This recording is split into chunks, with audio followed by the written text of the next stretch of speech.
ধর্মের নামে অত্যাচার, চিকেন প্যাটিস বিক্রেতাকে মারধরে গ্রেফতার, আজ জামিন ধৃত 3 অভিযুক্তের।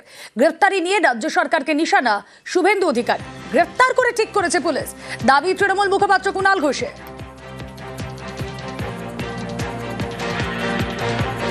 যে ধারাতে এদের বিরুদ্ধে অভিযোগ করা হয়েছে এতে সেকশন 41 এ নোটিশ দিতে হয়, এইভাবে গ্রেফতার করা যায় না। এখনো ভারতবর্ষে জুডিশিয়ারি নিরপেক্ষ জায়গায় দাঁড়িয়ে আছে বলে এইরকম একটি দিব্যাঙ্গ সন্তান, এরকম একটা তরুণ যুবক, আরো একজন ভাই ছিলেন, তাদের আজকে জামিন মিলেছে। এদের বাড়িতে সিসিটিভি এক্সিট এন্ট্রান্সে আমি লাগাতে চাই এদের ভবিষ্যৎ নিরাপত্তার জন্য।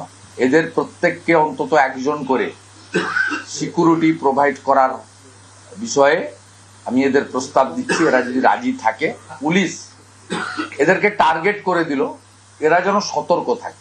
এদের সঙ্গে আমি আছি, আমার সব দিয়ে আছে।